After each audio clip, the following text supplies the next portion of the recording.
The only people who don't want to disclose the truth are people with something to hide.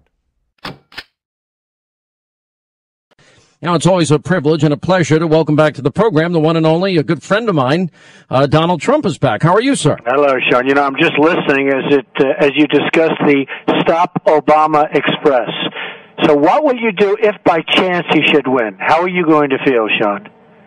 Lousy. Not too good. I'm just wondering. Stop Obama Express. And I'm just saying, I know. What would happen on the occasion of a victory if that's possible? You know, it's hard to believe. It is possible, and it's hard to believe it is. But it is. But you know something? I don't define my happiness by who's in office, Mr. Trump. And I know you don't define your happiness either, but I'm more concerned with the country. I've been blessed. You've been blessed. I really have. I have had so many wonderful things, opportunities, gifts come to me. And I work 18 hours a day like you do. Mm-hmm. I work really hard. I am afraid for people in this country that have lost 40% of their wealth, 26 million Americans underemployed, 47 million Americans in poverty, 1 in 7 Americans in poverty.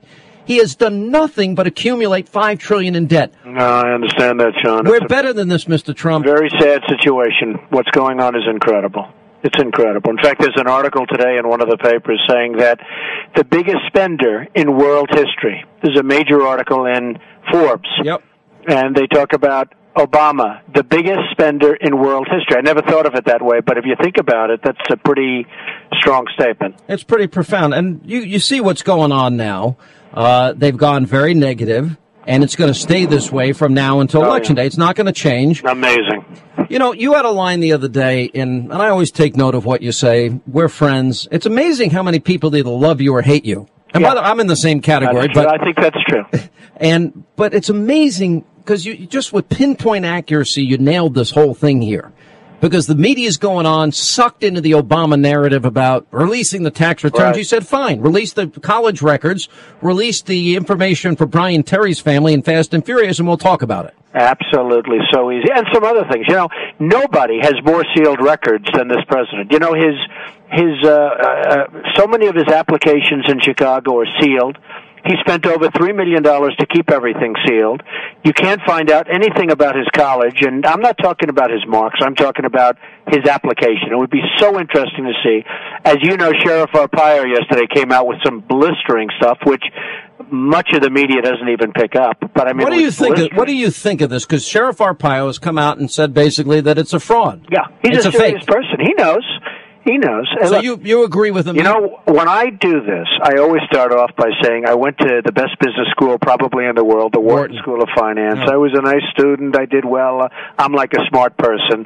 Because they label anybody that brings up the fact that he wasn't born here or whatever, you know, the whole birther thing, which is a very derogatory term. But they label those people as morons or worse and insane people. And the fact is, if you look at the facts, you know, so I always like to sort of say, I went to a great school and I was a really good student, you know, et cetera, okay? Because you have to give yourself credibility. Even after all these years, I've made a lot of money, I have to give myself credibility. The fact is, Sheriff Arpaio is, in my opinion, correct. Nobody was ever in the hospital by the name of his mother, and a lot of crazy things are going here. I tell you this, if that were a conservative, let's say a George Bush or somebody, he would have been out of office already.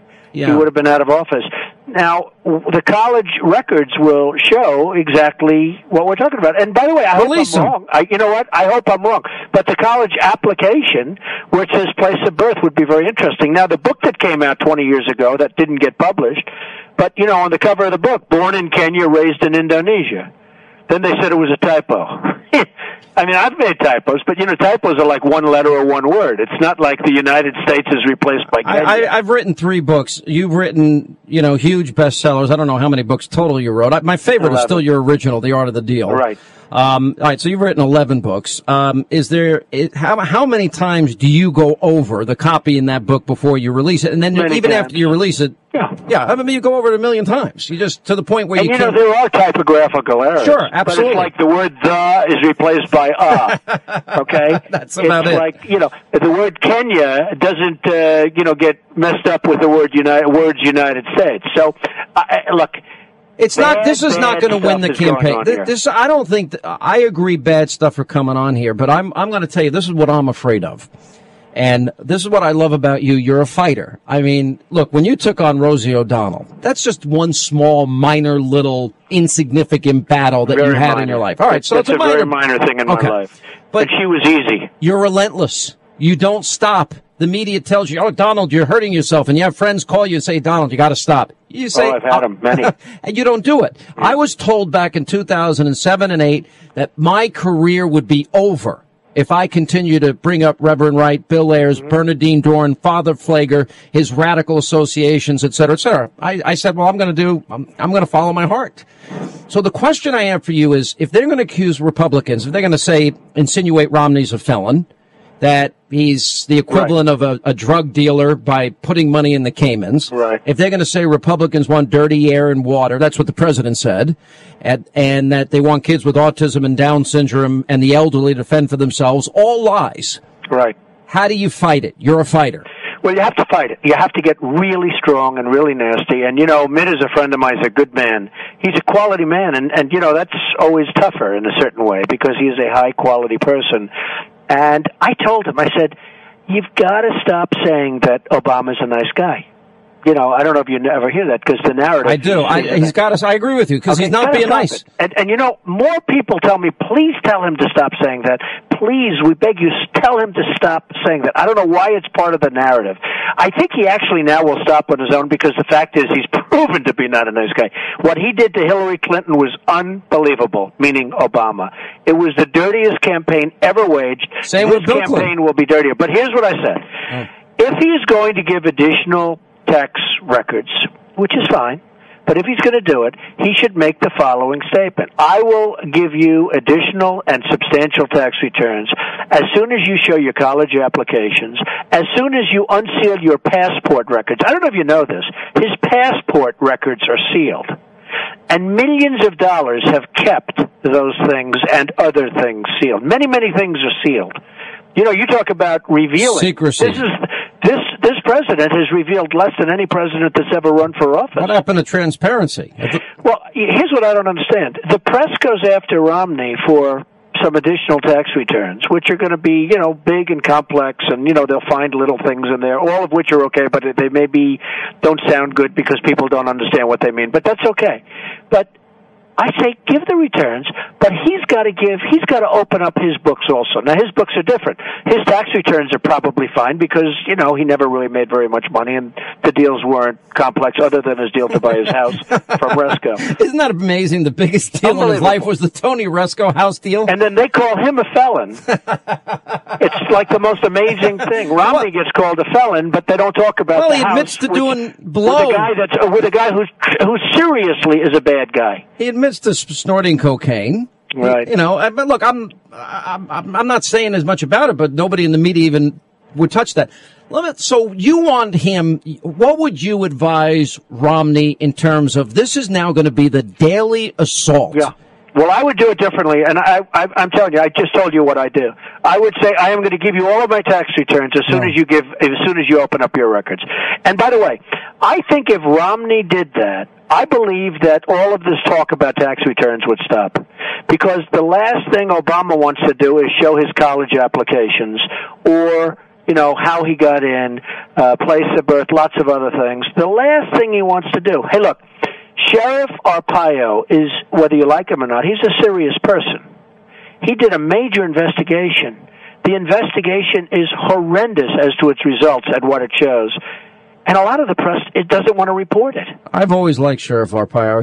The fact that he gives these 30-cent bologna sandwiches to criminals and puts them in pink underwear, he gets the job done. Well, but in a certain way, he's a very serious person. He did a major investigation.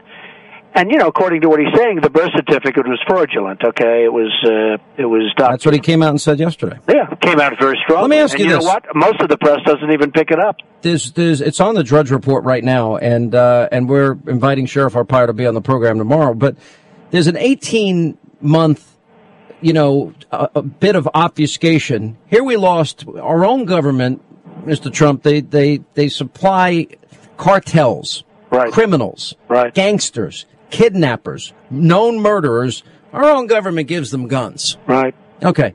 Brian Terry, border agent, shot dead with one of the guns provided by our government. Yeah. I mean, it's the dumbest thing I've ever Even heard in my life. the concept of it. You know, where does this concept come from? Who ever heard of a concept like well, this? no. What? So Brian Terry's parents, I interviewed them. They would like to know what happened to their son. Yeah. They would like the information. There's been 18 months of obfuscation, followed by executive privilege by the president, who said he'd be most transparent. Right. So I would add that to your list. Well, you know, I would add it to the list. I actually think, however, that is less of a problem to the Obama campaign than the other kind of records that are sealed. And I understand exactly what you're saying. I think it's terrible. I think it goes more under the heading of stupidity than it does criminality, but I may be wrong. But the things I'm talking about really have a much bigger impact. And let me tell you, when I speak, they don't like it. They do not like it. Did you hear Jay Carney talking about you the other day? What, who was? What, Jay Carney? Yeah, he always says, oh. I look, I have lots of friends. Believe me, they don't like it. I'm a serious person. I mean, they don't like it. Yeah. But I wish that Mitt would say, release your records, and I'm going to agree with you. I wish he would say, look, I like Governor Romney as you do. I've met him. I've been around his wife, his kids. His wife is fantastic. His wife is awesome. Is a huge asset. Fantastic woman. I totally agree with you. And I am concerned that they got off to a slow start in fighting back. And I think, look, I'm looking at the Drudge Report now, and I know you read the Drudge Report. The headline right now, and this is embarrassing because I love this country. I believe in American greatness. Right. The headline is, Canadians are now richer than Americans. Yeah. Here are the numbers. You're a business guy. The first time in our history our sovereign debt has been downgraded under Obama. Federal spending, our budget deficit, our budget debt, federal debt, the highest in terms of percentage of GDP since World War II. Long-term unemployment now is the highest since the 1930s. Home ownership, the lowest since 1965. The percentage of taxpayers paying income tax, the lowest, 49% in the modern era. And we have government dependency now at its highest level in American history. Black unemployment is the highest in 27 years at 14.4%. Hispanic American employment, 11%. What has he done for this country in 4 years? Well, it's a very sad situation, and we're going to see what happens. But I do believe that Mitt really now has to. I think he will, but he has no choice. He's got to take the gloves off. Who do you like for VP? Well, I think you have a lot of good choices. I'm hearing more and more about Portman, who I've gotten to know a little bit, and I hear he's fantastic. And, if he's going to win Ohio, that would be great. I think Rubio would be excellent. I think that I love Chris Christie. I don't know that he wants to do it, but I love Chris Christie. I think Christie's out. He's going to be the keynote. So I think that pretty much takes him out of it. That's good, but I think Chris Christie's great. I think he'd be a great keynote. That would be fantastic. I think Bob McDonald of Virginia is a great guy, doing a great job as governor. Low taxes, people are moving into Virginia. They're really happy in Virginia. Low unemployment. Do you know he brought spending back to 96 levels? Bob McDonald is great. So those guys are all very good. Yeah. I don't see the Condoleezza Rice at all. I don't see it. I don't think it's going to happen. I don't. How often do you have Romney's ear? How often do you talk? I know you're friends. Well, I speak to him. I'm very friendly with him. I've been helping him, and I think I've done a great job for him, frankly. And I think they all agree because I have a lot of people. In fact, Newsmax, which, as you know, Chris Ruddy is a fantastic guy. And, they just interviewed me about you. Well, they just wrote a cover story on me. I didn't see it. Did they quote me in it? It just came out. I just saw it like 10 minutes ago. They just put it. In fact, I haven't even been able to read it. But one of the things it says is that people listen to me, not because they like me, but because, I'm an intelligent guy that knows what's happening. And I hate to see this country get ripped off. And this country is being ripped off by everybody. Do you notice that now Obama, 4 years late, but do you notice now Obama's starting to talk about China ripping us off? It's meaningless. He'll say anything to keep the nice house he lives in, the helicopter, and the plane that he'd never earn on his own. Yeah, that's a very interesting statement, but I guess that's largely true. Of course it's true. It's a very, very sad time in this country's history, Sean, I will tell you. We're going to hell in a handbasket, and if he gets reelected, I really believe, I'm not sure that we could ever make a comeback. I share the same fear, and I hate to say that. That is frightening, isn't it? It's very frightening. All right, we'll be in touch. All the best. You take care of yourself. Donald Keep up Trump, the good work. Thank you. The only people who don't want to disclose the truth are people with something to hide.